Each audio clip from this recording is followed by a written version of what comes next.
Hi guys, please like, share and subscribe. And if you want full course for any actuarial subject, visit theactuarialguy.com or WhatsApp on this number. Thank you. Okay, so in this video, I want to discuss a couple of things. I will start with the circular diagram of goods and income in an economy, and then I will move on to discussing what is a command economy versus a free market economy, right? And then after that, we will move on to various schools of economic thinking, which maybe I'll take up in the next video, right? So, in an economy, there are basically two sorts of agents that you have got, right? Uh, and there is obviously an overlap between them. What are these agents? The first set of agents are called as firms, and the second set of agents are called as households,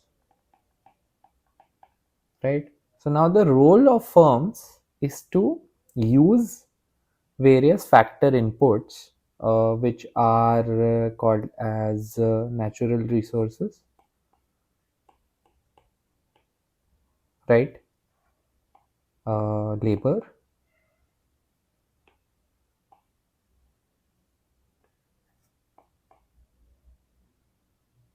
and finally you have your capital. They use all of these to produce goods and services. This is the role of firms. And the role of households is one to consume the goods and services which are produced by the firms, and the second role of the house is to supply these natural resources, labor and capital to the firms. And that is how cyclically the economy functions. So uh, firstly, the households provide natural resources, labor and capital to the firms, and in exchange of that they receive wages, rent and dividend, and that is this blue line and the red line at the bottom. So in exchange of natural resources, the households would be receiving rent. In exchange of labor, the households would be receiving wages.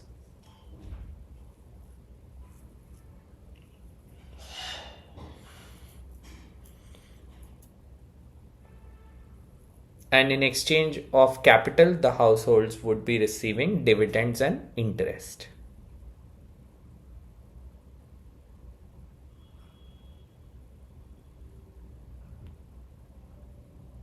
So these are your various factor markets that households and firm participate in. One example of this is the labor market, where people go out to work and supply labor and they receive wages in exchange of that. The other interaction between firms and households is given at the top, which is that households consume goods and services produced by the firms, and in exchange of that, they pay them some money, which is called as consumer expenditure or consumption expenditure, and this is called as the market for goods and services.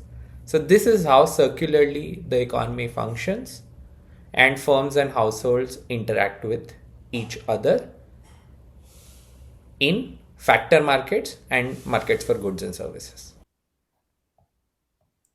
So, a market is any interaction between buyers and sellers, right? This can be buyers and sellers of a good, a service, or a factor of production, right? For example, the labor market is a market between buyers and sellers of labor. Sellers being the people providing the labor service, which are individuals coming from the households, and in that case the buyers are the firms, right?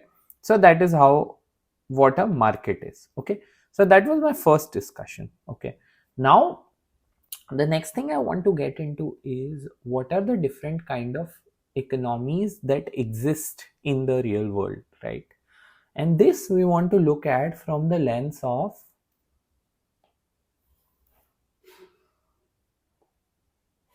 what is the involvement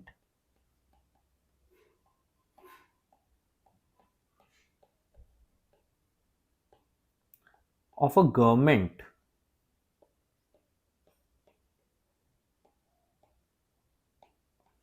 in an economy.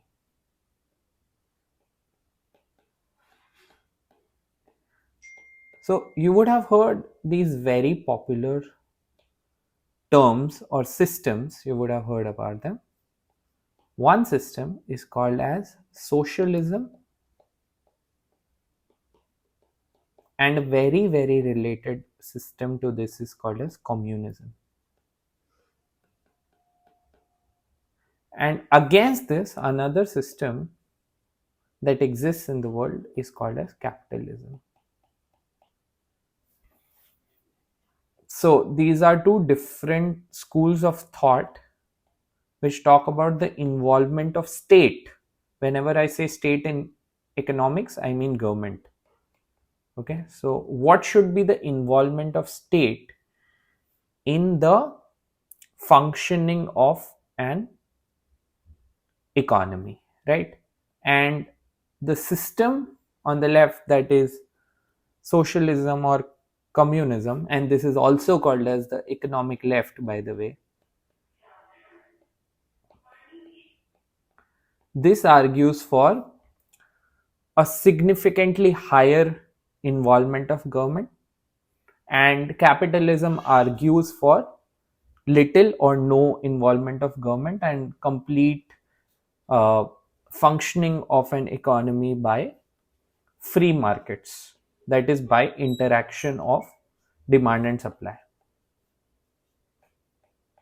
right? So these are two alternative systems. Now let's just try and discuss these in a bit more detail. So there are two systems that we are uh, discussing. The first one is command economy, and the second one is called as free market economy. This is the system which corresponds to socialism or communism. Now, socialism and communism in themselves are slightly different. You can Google and figure out what is the difference. That is something which I am not getting into. For the purpose of this course, they are very, very similar, and we'll be referring to them as the command economy. And the other one is free market economy, which is called as capitalism. Okay, this is economic left and that is economic right. Okay, those are just words used. uh, they are referred to as that because uh, back when the French parliament used to sit, the people to the left of the king, who used to sit to the left of the king, were advocates of uh, the ideology of which corresponds to socialism or communism, and people who used to sit to the right were advocates of capitalism. And then there is also the social left and social right.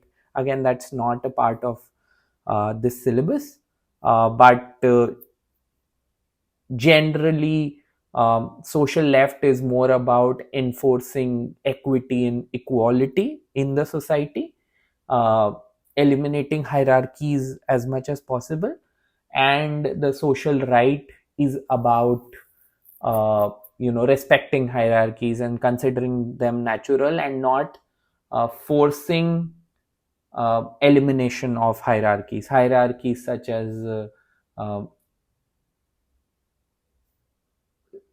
religious dynamics, hierarchies such as caste system in India, right? Hierarchies such as racial hierarchies, right? Racial advantages, disadvantages, all of those things, right? So that is the social left and right, but we are not discussing sociology here. We are studying economics. So we would be talking about the economic left and right, which is uh, command economy versus free market economy, right? So the questions that are being discussed here, uh, those are primarily what to produce, how to produce, and for whom to produce. Okay, these are the major questions that we are dealing with: what to produce, how to produce, and for whom to produce,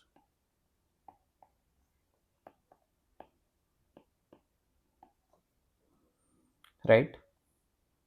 And these questions are answered differently based on the involvement of the government in a command economy versus a market economy. So under a command economy, it's an economic system where government makes all the economic decisions, including resource allocation, production, and distribution. So what to produce, how to produce, and for whom to produce. Common in socialist or communist states, right? So that is what I was telling you. uh, Now, what is the idea? Where did this idea of command economy come from? Where are these people coming from, right? Why would you want government to be involved? So in an ideal scenario, the government directs resources towards long term national goals, right? Now for different economies, the long term national goals can be different. They can be industrialization, they can be infrastructural development, right? During early stages of development, this is what you need, right? Pre industrial revolution, this was the need, right? Infrastructure is needed so that the industry can develop. Without good roads, without good sanitation, without good legal infrastructure, without good education, without good healthcare, uh, an economy cannot boom, industry cannot function. So these are the sort of long term national goals which can be taken up, right? There can be other goals as well, but these are some examples, right? uh, because the government or the state is believed to be benevolent, it wants the good for everyone. Thus, it should lead to equality and stability. That is, income and wealth are distributed more equally. Under capitalism, which is the opposite of this, which is the free market economy, what tends to happen is monopolies start to form. This is what we would discuss eventually. People who have wealth start accumulating more and more influence in the market, and they accumulate more and more wealth, and they turn into monopolies, and thus wealth is concentrated amongst few individuals. uh, in theory, in a command economy, in a socialist or a communist system, your income and wealth are distributed more equally. Everyone is a government employee, they receive a wage. Even a farmer is a government employee receiving a wage. A bureaucrat is a government employee, a factory worker is a government employee, everyone is a government employee, right? Government owns all of the resources, it uh, plans all of the production, right? And uh, and based on whatever are the requirements in the economy, and then that production is conducted by every individual who's a government employee, and they have a fixed wage, right? So that is how it functions. Now, social welfare focus, right? So whatever is the public good is prioritized. It's not whatever is making more profit is prioritized by the enterprises, but government decides what is prioritized, and they would typically prioritize healthcare, education, etc., which is what is beneficial for the society at large, right? And it avoids market failures, prevents monopolies, as I told you, speculation and wastage, right? A lot of times in capitalistic free market economies, speculation starts happening. That is, if something is short, if something is scarce, people hoard it, people put too much money in it, right? And then if they are expecting the price to increase, so speculation happens, artificial shortages are created, and because of that, you know, that causes a lot of wastage. Let's say people are expecting that the price of onion is going to go up in the future, right? So under capitalism, because there is no one to check, what people would do is they would hoard onions, they would you know, hide those onions in godowns and wait for the price to go up, right? And once it goes up, they will release their stock systematically and they will sell the onions, right? Thus profiting from this price change, right? So that is what tends to happen in a free market economy. A lot of times agents start manipulating the market, right? Because there is not infinite supply of onions, right? uh, so such things, speculations, wastages, are prevented, and monopolies are prevented, right? Because the government ensures that everything is planned and that there is fair allocation of resources and production of goods by firms, right? Now, how does the government figure this out, right? That's the first question. So the government conducts an input output analysis in a command economy. The economy is divided into sectors supplying inputs and producing outputs, right? So you have various sectors. Let's say, so let's take an example. Let's say you have the steel industry, right? Now the input for this is coal and iron ore, right? Coal is needed for producing steel and iron ore is needed, right? And then from this, the steel is produced, the output is steel, and this is supplied to the next industry, which is, let's say, vehicles. And there will be other inputs here as well, and the output would be cars, right? So that is how it works. So it just projects what would be the requirement of the cars. Okay, we know what is the requirement of cars. Then how much resource or steel is needed by the vehicle industry. Based on that, how much steel is needed. Based on that, how much coal is needed and iron ore is needed, right? So this is how in a command economy input output analysis is done in order to prepare a plan which is used to sort of decide what is produced, how is it produced, and who is it produced for, right? And planners match input demand and output supply to prevent any shortages or surpluses, right? Now what is a fundamental problem with this, that is something we will get into. So if you would see, one of the major disadvantages or downsides of a command economy is inefficiency and bureaucracy, right? That is, centralized planning is slow and costly because there are a lot of bureaucrats involved, and this input and output analysis is required to be performed. It's a very slow and costly process. A lot of approvals are needed and all of that, so this needs to a lot of analysis paralysis kind of situation, and this slows down execution, right? Second, there is no incentive for innovation, right? And thus efficiency declines, right? Because everyone is just doing their jobs and they have fixed wages or fixed incomes, right? Fixed salaries or wages. Nobody in the economy has an incentive to innovate, to improve efficiency, right? Because they are not seeking profits which are unlimited, they are seeking fixed salaries, right? Then resource allocation is often poor because it's not very easy to do this input output analysis. Government does not have a good view of a big economy. For example, such models were tried in the former USSR economy, which was huge. It was the world's biggest country at that point, right? uh, in that economy, it was very difficult to do this modeling of input and output perfectly what will be the demand of the output based on that projecting the input, so on and so forth.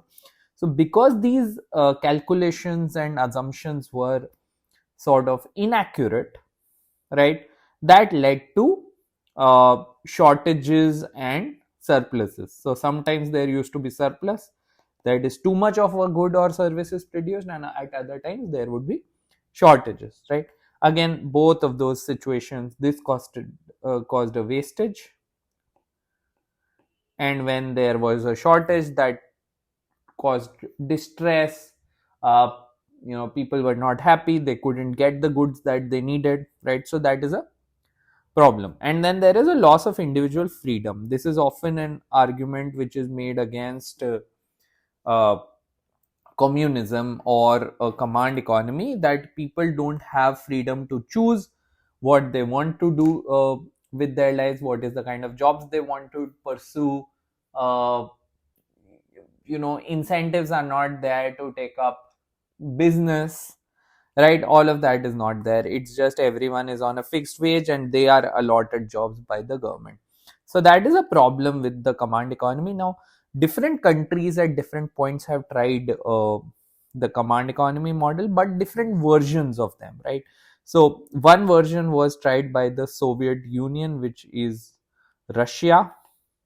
It's called Russia now, but Russia was just a part of the Soviet Union, which was referred to as USSR, or I'll also write Soviet Union here. Right here, when it was tried, and it was tried somewhere between early 1900s all the way up till the end of the 20th century. That is about 1991, when USSR crashed, right? It collapsed, and then a kind of a market economy was introduced in Russia. All of the states which were under USSR, Russia was the largest, Ukraine was the second largest. So there were a bunch of states there. They broke apart, and they uh, chose different sort of economic models, right? So what happened was that under Stalin, uh, 5-year plans were created. This input output based analysis exercise was conducted, and 5-year plans were uh, created to produce controlled output. And this led to inefficiencies because the government projections were not very accurate. So sometimes there were surpluses, sometimes there were shortages, and this led to a lot of popular dissatisfaction. A lot of people were very unhappy with this. So, for example, in the Soviet Union, a lot of times there were food shortages, clothing shortages, and this also led to creation of certain black markets where the same food or clothing items were sold very costly, right? Uh, so, following this, what happened was that the next leader came in, and his name was Mikhail Gorbachev. Gorbachev, when he took power around 1985, introduced reforms or restructuring of the economy, which he referred to as Perez Troika, right? So, this was a set of economic reforms which were introduced, under which certain amount of managerial autonomy was allowed. So, managers or ministers were allowed to make decisions as to how to plan their input and output, right? And the second thing that was done was that better incentive structures were put into place, which meant that workers producing more or better quality of output would be rewarded more, right? So to address the fundamental problems of socialism which had been discovered by this time, one of them is lack of incentives, and then inefficiency in planning. So these were addressed by Gorbachev's perestroika, but by this time it was too late. and this policy did not work. It was poorly implemented, and ultimately this led to the collapse of USSR in 1991. Okay, so this was the Russia or USSR model, and then USSR eventually broke up into multiple countries. Russia was the biggest one out of them. Ukraine is the second biggest, so on and so forth, right? And then each one of them adopted a different economic system, uh, which were more likely than not more free market as compared with USSR, right? So this was the Russian experience, which was crucial in highlighting the issues with the command economy. But China also had a command economy, and that is where they started right after their independence.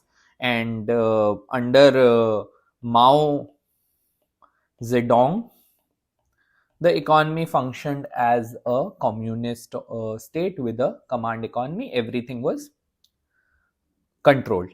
But very early on, as early as 1976, reforms were introduced by their leader, who was called as Deng Xiaoping.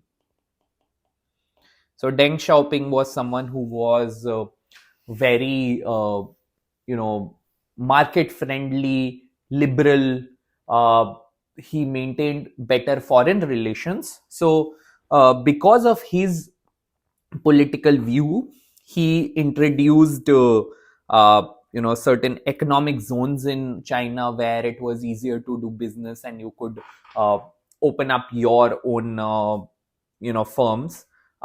Then secondly, certain other capitalistic elements were introduced, such as certain amount of free markets. Export focus was driven, foreign investment was attracted. So Russia did not open up as an economy early on, but China did under Deng Xiaoping.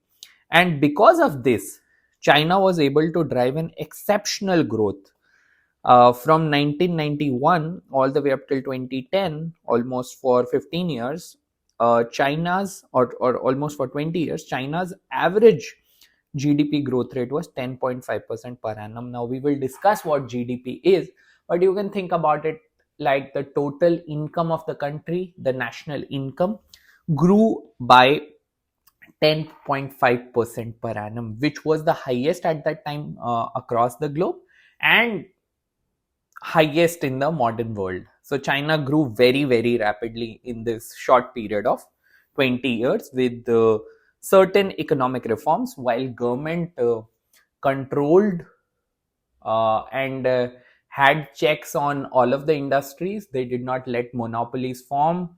Uh, they had complete control over individual liberties. For example, China had a one child policy, right? So they retained control over the economic and personal matters of people, but they gave some incentives and introduced some reforms for economic progress to occur.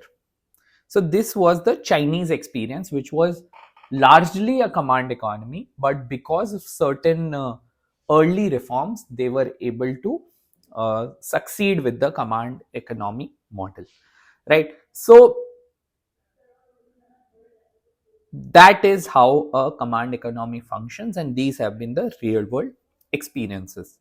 Okay, now let's move on to our discussion on free market economies. Now, what is a free market economy? A free market economy is where individuals and firms make all economic decisions. This is what we were discussing in terms of households and firms, with no government intervention. Now, this is at the other extreme end, right? If this was the axis of government intervention,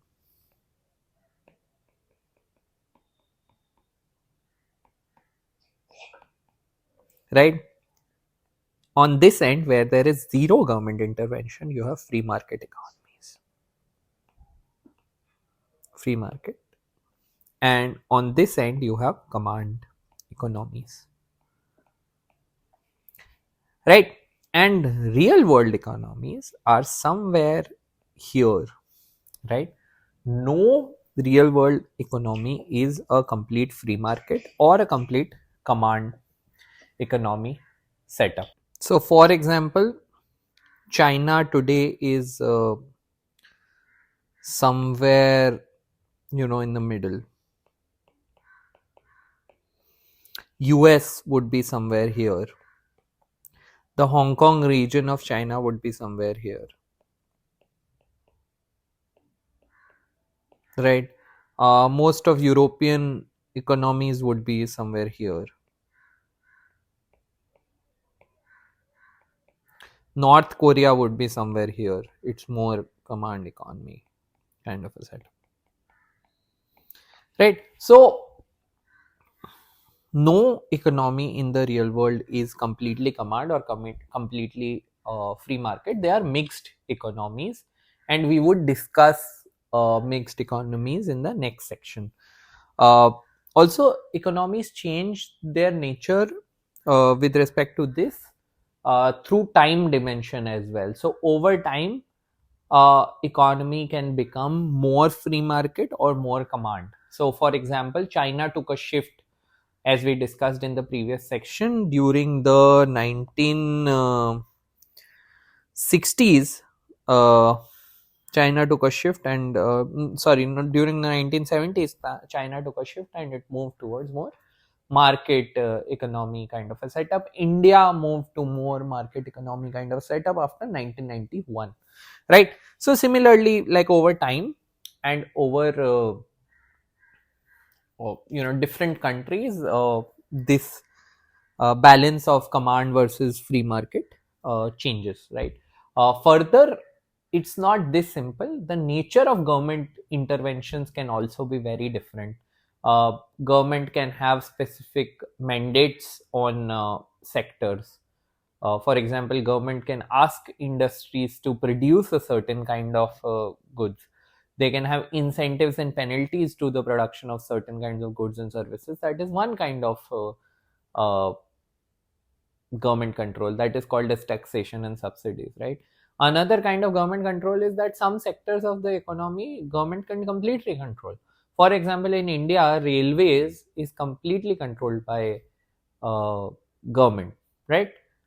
So that is the kind of government interventions they can exist. There are multiple different government interventions that exist across the globe, right? So that is the nature of government intervention. Now let's get into free market economy. Uh, so what are the various advantages for a free market economy? One is that there is more efficiency in innovation because firms can compete amongst each other. Uh, Whoever is the best at producing a certain good or service at the least price is who wins, right? So there is healthy competition between firms in a free market, and the price is determined through market forces of demand and supply instead of being determined through government policy.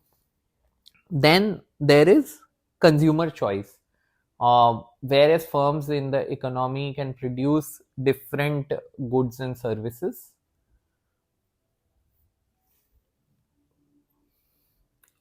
and people have different competitors to buy from, right? So for example, in India, a car today, because the auto market is a free market today mostly, except for some taxation etc existing and some subsidies on EV that exists, but largely it's a free market. So there are various players. There is Maruti Suzuki, there is Tata, there is some foreign players such as MG and likes of that, right? So you have multiple players and people have more choice in a free market, whereas in a command economy, because just the government is producing, they produce a limited variety of goods, right? Then price mechanism ensures balance, right? So there is a market clearing price in the wherever the demand and the supply meet, that is where the price is determined. How does this function? So in a free market economy, you have your supply, which is a function of price. So on the y axis, your price, and on the x-axis you have the quantity supplied. The higher the price, the more is supplied by the firms because they can earn more through that, right? So at higher prices, firms supply more. That is the fundamental principle. So your supply curve looks somewhat like this. Your quantity supplied curve or the supply curve looks somewhat like this, right? You can see that at lower price, let's say P naught, the quantity supplied is lower, that is Q naught, and at a higher price, that is, let's call it P1, your quantity supplied is higher, that is Q1, right? Similarly, there is a demand curve that is downward sloping because people demand lesser at a higher price. So when your price is higher, let's say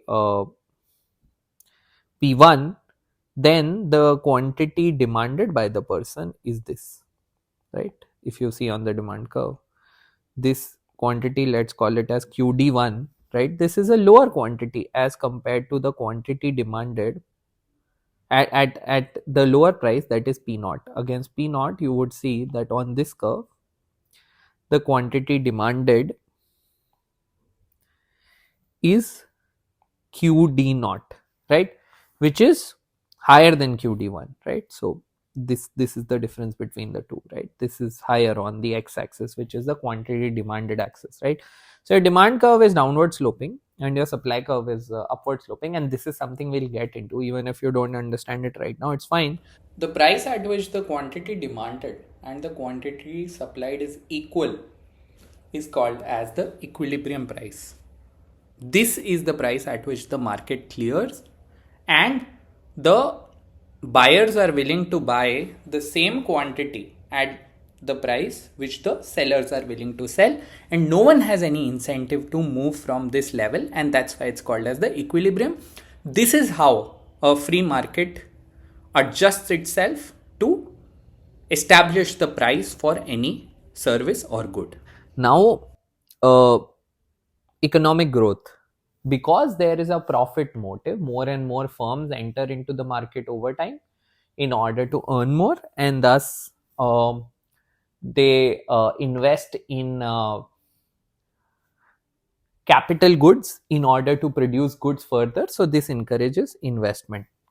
Investment basically means production of goods which are in turn used to produce other goods, right? So this means production of goods used to produce other goods, right? So because firms are driven by profit, because they want to earn more, they invest in goods which help them produce other goods. They invest in production of machines because machines can more efficiently produce clothes as compared with, let's say, labor. The machine looms are faster than hand looms, right? So with that idea, there's a lot of investment, and that leads to economic growth because efficiency and productivity improve over time. With lesser resources, you can produce more, and when the production increases per unit resource, that means there is economic growth, people's incomes go up, right? So that is how growth and prosperity comes in into a free market economy. In a command economy, people have no incentive to do this because everyone is on a fixed wage, or they get a fixed amount of money. There is no unlimited profit that motivates people, right? And because there is no unlimited profit that motivates people, they are not driven to invest more, they are not driven to innovate and all of that, right? So that's the case for free market economy. Now, how does the pricing mechanism work? Let's discuss the theory of it. We just saw it on a graph. How does this work, right?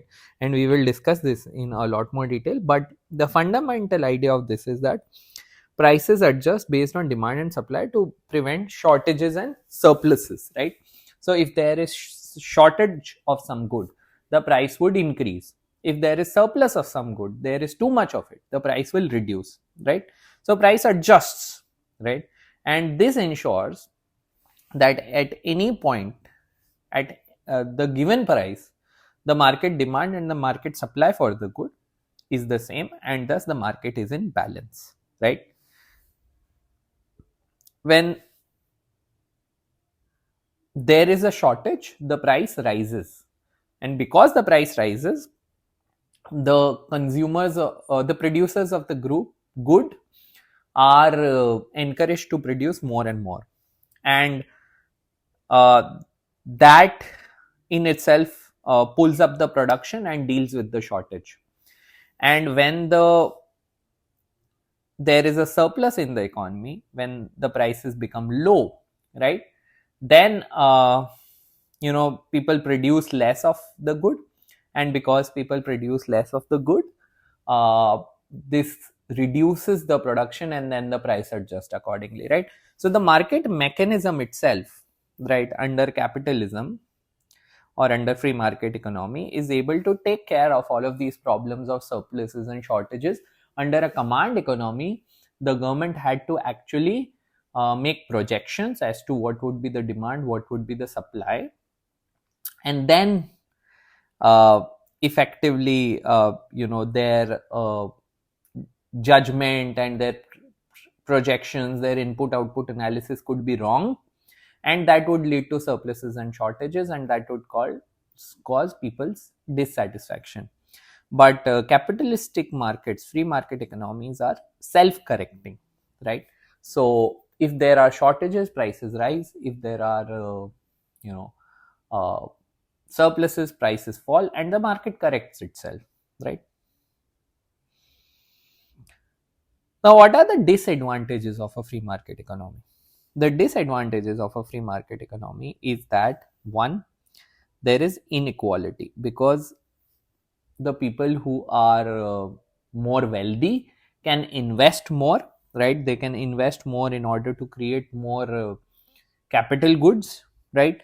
Thus they are able to accumulate more and more wealth over time, and over time this leads to a lot of disparity. The labor class, the working class, has very little wealth, and the owners of capital over time tend to have higher wealth, right? So this leads to a lot of disparity, and because there is disparity in the economy, the people who are poor, the people who do not have enough money, they feel cheated, right? And they feel unhappy. Market failure, right? A lot of times the market clearing price can actually lead to a lot of social problems. One is that it can lead to environmental damage, right? So the market for automobiles might clear at a very low price, let's say, right? Because enough production facilities available. But even if the market is clearing and all the wants are being met, that can actually lead to environmental damage, and nobody willing to take accountability for it, right? Because too many cars are being produced. Or for example, you can talk about situations like when tobacco is being sold at a certain price, because there is demand for tobacco, there is supply of tobacco, everything is good there, right? Market is clearing, but that is causing a lot of health damage in the society, right? A lot of people are getting cancer because of that, right? So markets can clear at significantly low prices, but the external effect of that, the externality of that, the social impact of that can still be bad, right? And then there is the problem of monopolies. What happens in capitalism is that over time, the wealth tends to concentrate with the people who already have more wealth, because they can afford to invest more. People who have less wealth have to use it to consume today, and they cannot invest more in the production and purchase of capital goods, right? But people who have a lot of wealth can start investing more in the production of capital assets, and because they do so, they accumulate more wealth, and that leads to them controlling the complete market and formation of monopolies, right? Because they have the best technology and they've invested the most in uh, capital goods. They can afford to produce goods in the most efficient way, and because they can afford to produce goods in the most efficient way, uh, no one else is able to compete with them, and thus they become a monopoly. So one question is, what are monopolies? Monopolies are markets with only one seller. We will talk about this in a lot of detail, but Indian Railways is an example. There is only one provider of railways in India, that is the Indian Railways. There is no competitor. Uh, Another example would be the cartel of oil and petroleum exporting countries. For the longest time in the world, uh, OPEC was the only seller of uh, oil and petroleum. So, the idea here is that for commodities which have very inelastic demand, basically meaning that no matter how high the price is, the consumer will have to buy it because they do not have an alternative. For example, oil and petroleum, people cannot, or countries cannot go on without buying oil and petroleum, right? In India, people cannot go on without traveling through railways because uh, other modes of transport cannot substitute railways perfectly, right? So no matter what the price is, the customer would pay. And since there is only one seller and there is no competition, this seller can charge no matter what it wants. It can charge a very high price, it can charge a very exploitative price. Not that the Indian Railway does, but OPEC used to charge a very high price to countries that was much higher than the uh, price which would have been charged if there was competition. This is not good for markets in general or economies in general, because it's exploitative to the buyers and the households, right? uh, so that is what monopolies are, right? So there are monopolies, and then monopolies are essentially exploitative to the market because there is no competition, then there is no innovation, right? So capitalism can turn on itself if monopolies are formed, right?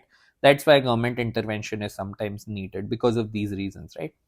uh, then there can be exploitation of workers, because if the market for labor clears at a very low wage, if there is too much supply of labor and too little demand for labor, then the market can clear at a very low wage, and that would mean that workers get paid very less, and then they cannot survive on that wage. They are not even getting the subsistence wage which they need in order to survive, and that leads to worker exploitation. Workers are often made to work for more hours than they can um work comfortably, and that leads to worker exploitation situations, right? And then a lot of times capitalism can lead to financial crisis. For example, the 2008 financial crisis, that is something we'll talk about later in a lot of detail, that how capitalism led to the 2008 financial crisis, right? So the market can fail in the short run. Markets can fail on their own, while in the long run they are self correcting. But in the short run, markets can fail, and that can lead to crisis like these, right? So uh, those are the downsides of capitalism.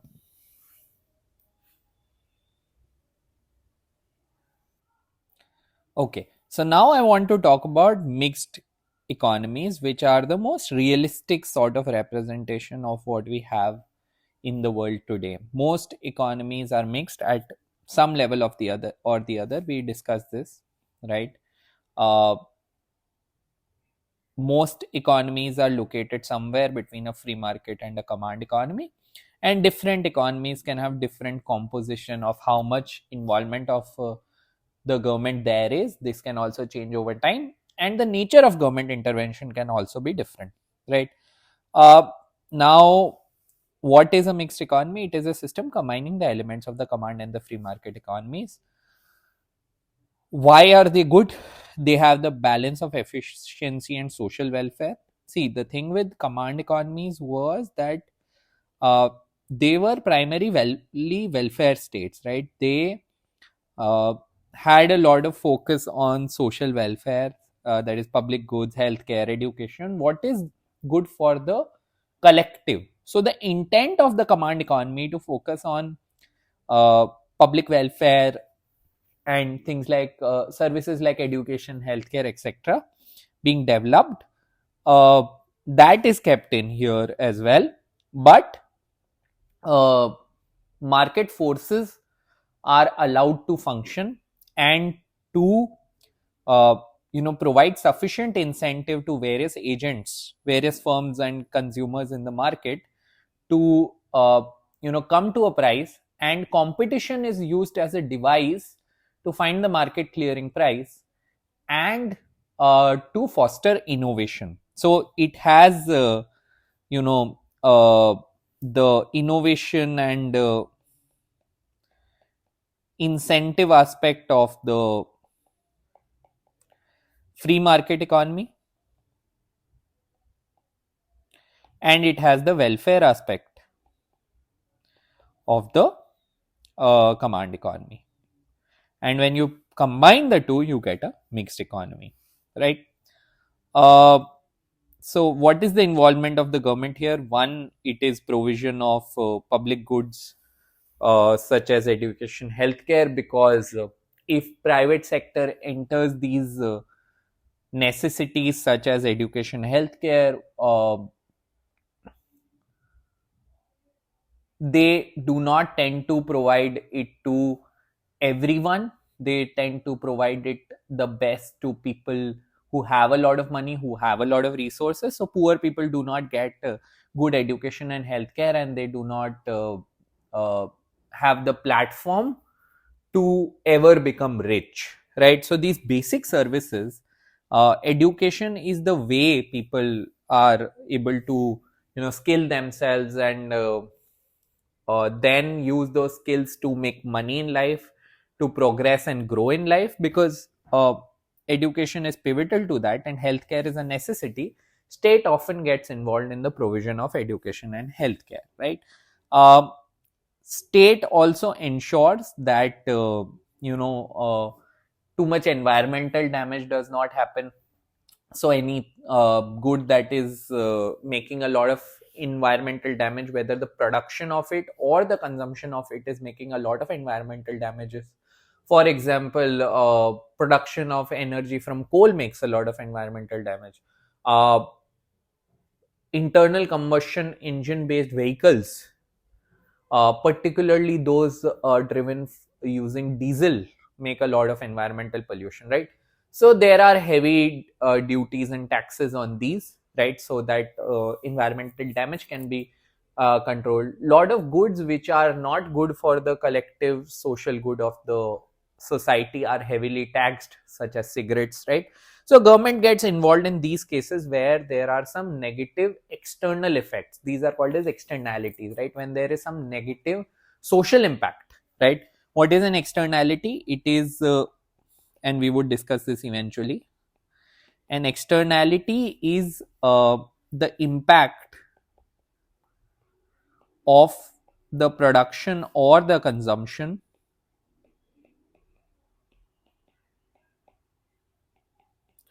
of a good or service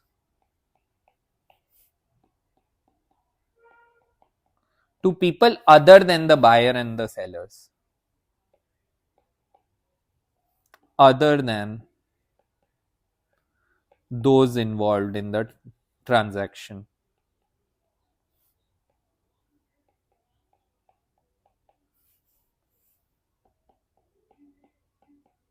So, for example, if you consume cigarettes, while it harms you, that is there, and it can give you some utility as well from the nicotine hit, uh, it increases the healthcare costs of the society. People get harmed from passive smoking. If you drive a car which has a high level of emission, it affects other people because they are breathing those fumes, right? So any good which has a negative externality is heavily taxed by the government, and any good which has a positive externality, for example, uh, uh, electric vehicle, right? that helps the society because it reduces pollution, right? So vehicles that are like that are provided subsidies. So this is one of the roles of the government in mixed economy. Another role of the government is preventing monopolies, because monopolies are not good for competition, and when competition is reduced, innovation gets reduced because no one has any incentive to innovate, right?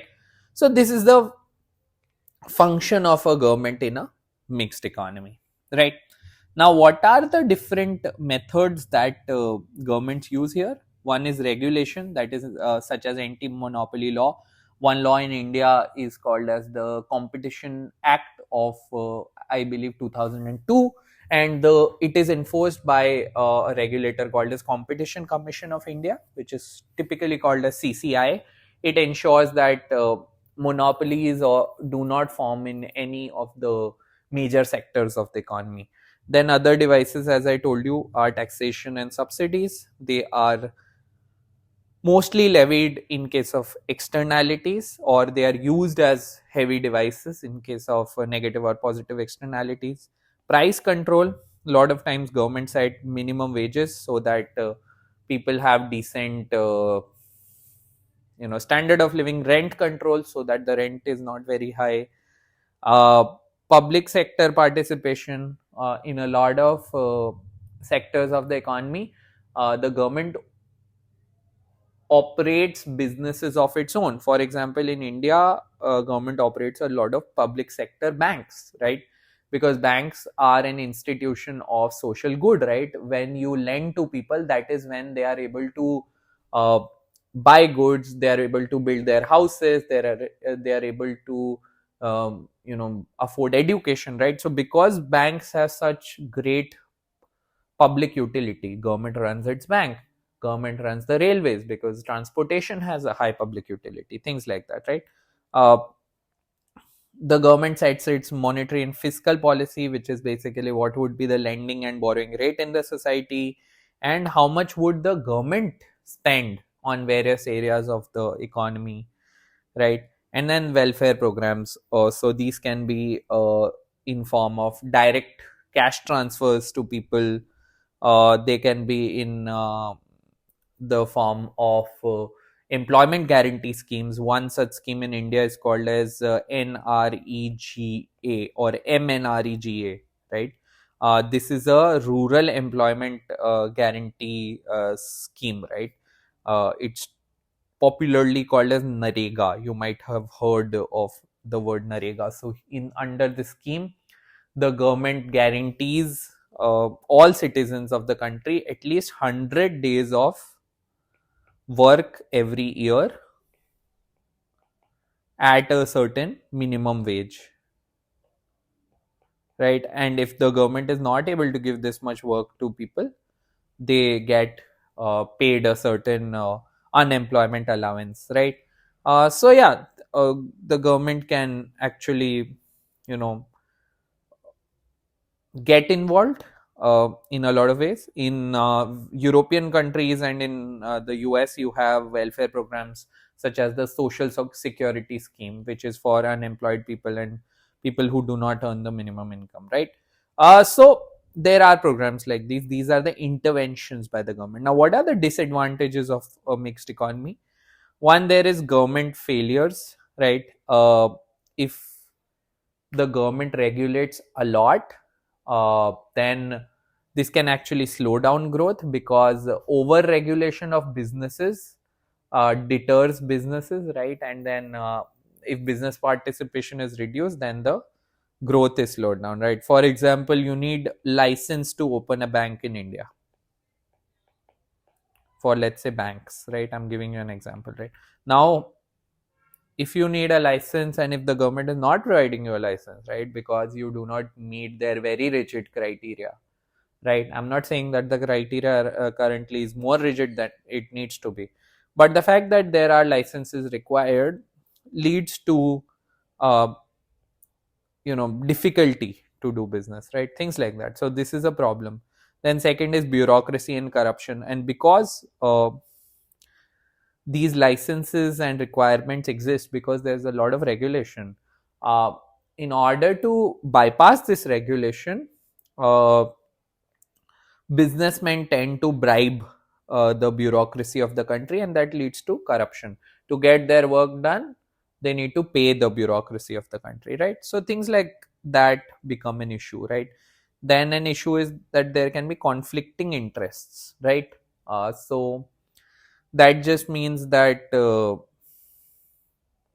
sometimes the interests of the business and the government can be conflicting. Sometimes the interests of the individual private citizen and businesses can be conflicting, right? uh, an example of this can be that the auto industry in the country doesn't want taxes to be introduced on cars, right? Or the tobacco industry in the country doesn't want heavy taxes on cigarettes, right?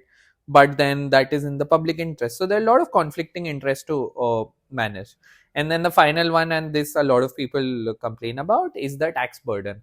Now, in order to operate, in order to provide all of these interventions and services, the government needs to charge heavy taxes to the citizens of the country and to the businesses of the country.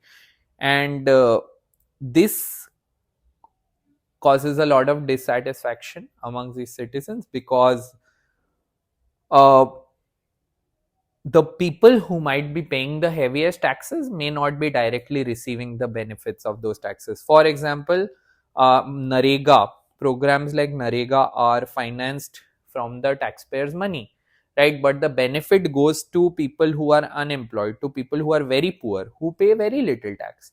Majority of the tax is paid by big businesses and the middle class of the country, right? So they might feel satisfied that we are not getting the benefit of the taxes that we are paying. So there's a tax burden on various sectors of the economy, which causes some dissatisfaction, right? So this is the disadvantage of mixed economy. Now, in conclusion, each system has its own strengths and weaknesses.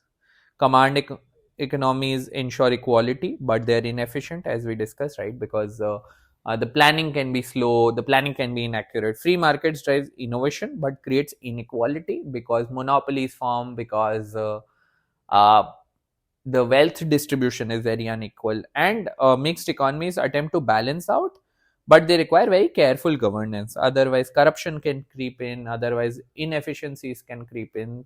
There can be a lot of issues, right? So most modern economies operate as mixed economies, blending market efficiency and with government oversight, right? So yeah, that is the broad idea of what are the different kinds of economies and how do these things look in the real world. In the next video, we would talk about various schools of economic thought across the globe. So yeah, all right, cheers.